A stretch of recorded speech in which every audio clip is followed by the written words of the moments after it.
Wizard family, welcome to a special episode of whatever this show is. This is long anticipated, long awaited, excited, nervous, all of those things. But before we get started, do subscribe if you like the content. Make sure that you check out the video description for ways to support this channel, including supporting my art. I am an independent writer, and this this show, this particular episode is going to be focused on my creative work, my own personal creative work.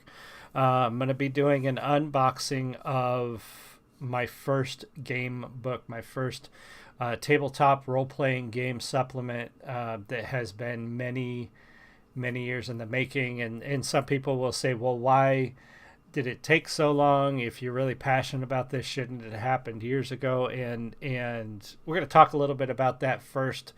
Hopefully you guys don't mind me rambling just a little bit, but I want to set the stage for this because I had those questions myself. I had those doubts. I had those things. But so we got to go back 33 years, I think. What am I, 40? I just turned 47. Roughly 33 summers ago. 14-year-old me went on vacation with my family back to where we were from, Kansas. And a friend of mine who I usually met with, he was my best friend in grade school, and every year we went to visit my grandparents, I would meet up with him, and we would hang out and do the things that we did as children, whether it be riding bikes or just running around the neighborhood or goofing off. And this one year when I was 14, he said, "Hey, there's this game that my friend and I are playing. Are you interested?" And this was my first ever inkling hearing about the game Dungeons and Dragons. And I'm pretty sure that we played second edition, but I could be wrong. I never actually saw the books. I was introduced to it more of, here's a couple character sheets. What kind of characters do you want to make? Here's what you can do. Let's roll some dice and play. And I remember very little about that session, but I do remember I created two characters. I created a paladin and a draconian. I don't even know what the draconian was. I created a paladin named Jodular, and I created a draconian. And I had just read one of the Dragonlance books, and I couldn't tell you which one, unfortunately.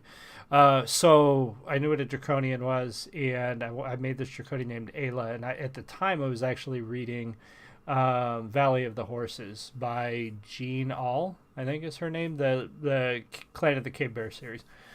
And that's where those names come from. Jodular and Ayla are from the Clan of the Cave Bear series, that particular Valley of the Horses. And so I made these characters, I played this game, and I was hooked immediately. And right away, I wasn't yet writing much at all. Being a storyteller, being a world builder, being a creator wasn't even in my thought process at the time. But the first thing I did when I got back to my grandma's house that day, and I remember this, I got a bunch of typewriter paper. Yes, boys and girls, back then, hardly anybody had a computer, if anybody had a computer at their house. So it wasn't computer paper, it was typewriter paper. My grandma worked as a secretary, I believe, at a local, I'm trying to remember, she worked on post there at Fort Leavenworth, or if she worked for, I don't know, if I remember right, she worked as a secretary. So she had a typewriter in the house, if I remember right. So I went into the study, grabbed some typewriter paper, some tape, pencil, and I sat down and taped several sheets of 8.5 by 11 white paper together, and I drew my first map. I don't remember what I called the world at the time. I do remember that I created my first unique race called Elf Dragons, which exists today in my setting. I no longer have the map. I wish I did. I have the second map that I created that hangs on my wall up here above my desk. I posted a picture of it if you're interested on social media, on Twitter and Facebook and all that the other day. And that's where it started. And so over the years, I built this world, and I wrote, and I kept changing because we went from that first session was my only experience with advanced Dungeons and Dragons first or second edition for a long time. When I got home, I found a buddy of mine who also played D&D, but he played basic out of the red box, the red, the blue, the green, that edition, if you will. And so I started building the world in that. I started building my campaign world, and it was influenced by things like that I was playing at the time, like Final Fantasy on the Nintendo, and it was influenced by Dragon Warrior, and it was influenced by those things, and it slowly evolved. And then we started playing second edition, and my game had to evolve with the game, my world. And then we started playing third edition, and my world had to evolve yet again. And then we started playing Pathfinder because I jumped off that train. And my world had to evolve yet again. And this whole time, I wanted nothing more than to have my campaign world out there available for people to play at home and do their own thing with. But self-publishing wasn't a thing like it is now. Up until the last 15 years, 10 years, maybe even less, it wasn't really something you could do that easily. And so everything kept changing, and there was worries about copyright, and there was worries about trademarks, and how do you publish a campaign setting for a world that you can't, because the open gaming license wasn't a thing. And when it did become a thing, self-publishing still wasn't what it is today. But I actually entered the contest. So if you guys are familiar with, and I may be getting this a little bit wrong, but I'm fairly certain the chain of events was there was a contest that TSR had. I'm pretty sure it was when it was still with TSR. They had a contest to create a campaign setting, to create a world. And if you entered this contest and won, your world would become a campaign setting for Dungeons and Dragons. And I'm fairly certain, if I'm remembering my history right, that's where the world of Eberron came from, I think. And I entered that contest. Obviously, I didn't win. If I did, I wouldn't be sitting here doing what I'm doing right now. I would be doing something entirely different. So that is where this world came from. It's been 33 years in the making, constantly changing, constantly evolving and adapting and becoming what it is today. And finally, I got the notion of what do I want to do? And then, of course, we had the latest where then the open gaming license was in jeopardy. And what about Pathfinder 2nd edition? And what about, what is WotC doing? And all these other things that have sort of thrown the third-party RPG market on its ear. And finally I said, you know what? I'm going to do this. I'm not going to market it as a D20 product. It is compatible with multiple game systems. It is written to be easily compatible with D20. But I'm not going to tie it to any one system. I'm not going to tie it to any one publisher. It's not a Pathfinder product. It's not a Paizo or a D&D or a D20 SRD or any. It is the World of Thelos, and it is. Then I had the question of, do I publish a campaign setting and then adventures? How long will it take me to create an entire campaign book, and the cost of that, and the art, and how do I do that in a way that I can put out a quality product that people will enjoy, but get them to buy it? Because if you just put out a campaign guide, but then you don't have any adventures to go with it, what are they going to do? And if you don't have any good art, and all these questions and all these problems started to creep up. And then I had the idea of, what if I release the campaign setting along with the adventures in the same books, but give you enough of the setting to play the adventure you've got and possibly expand on it enough, give you the information about the area where it's set and the people that you might meet. And that is sort of where this project evolved to. So what I have here, and I haven't opened it yet, it's been so difficult. I've been home for 2 hours now, and I still haven't opened this. And I've been waiting for you guys because I love you guys. Yeah, you can read my address on there. Oops. I have been waiting so patiently to do this. So this is what I've got here. This is the first introductory book to the World of Thelos. It is a campaign setting adventure guide. It's an introduction. It's a small book. It's going to be low priced. I think I'm going for like $10, $9.99 on Amazon. And I'm putting it there because I want it to be cheap to get into, but I also want to be able to make this a promo item when I have the next book out. So by pricing it the way I'm doing it, I'll be able to sell the next book a little bit higher, but include this book in it. I'm actually going to package these things together and try to do different promos and giveaways and things like that at shows. But that's what I'm holding here. It's an introductory book. It's got about a 3-hour introductory adventure for 0th level. You read the book to find out what I mean by that. 0th level characters to get them to 1st level to set them up for the next book. And it includes all of the lore of the World of Thelos needed to play this adventure and to expand it in the area this adventure set in. And then each book will include more and more and more of the background, the setting, the lore, the people, the races, all the things that come with the World of Thelos, until you have the entire adventure path and a campaign guide all together in one set. And then I might look into separating and publishing one book in case people want it that way. But so that's what we're opening today. The very first book in the World of Thelos line. Like I said, I haven't even opened it. It's not like I pretended not to open it. I literally have not opened this thing yet. I'm afraid, I hope I'm not too disappointed. This is the author's proof again. I have not even seen a physical copy of this book yet. So I did all the digital editing and formatting over the weekend and submitted it on Monday. And then ordered my first author's proof. So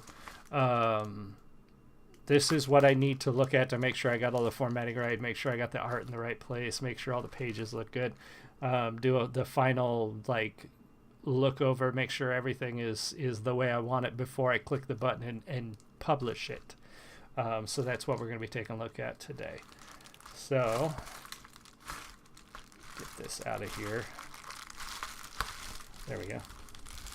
All right, there's the back. Cool. I was hoping to bring the back out first because I didn't want to be too disappointed. Hey Ripley.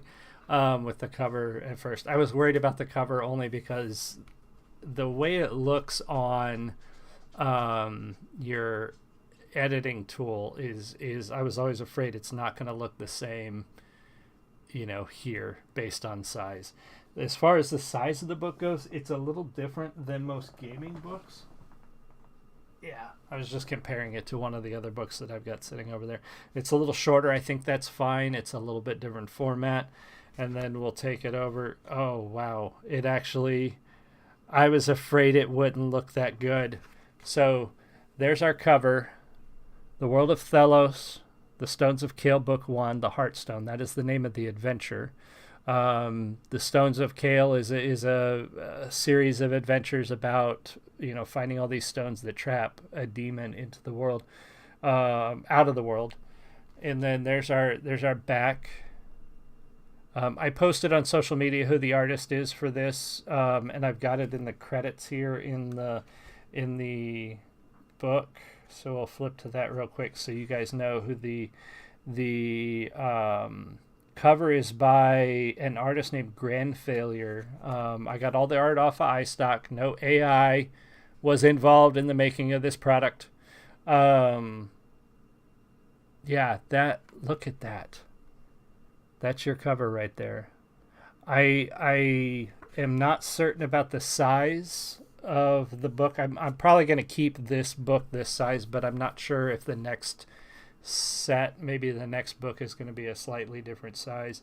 I'm not 100% sold on the size of this, but I'm not going to go through the whole process of reformatting just to make the book an inch taller.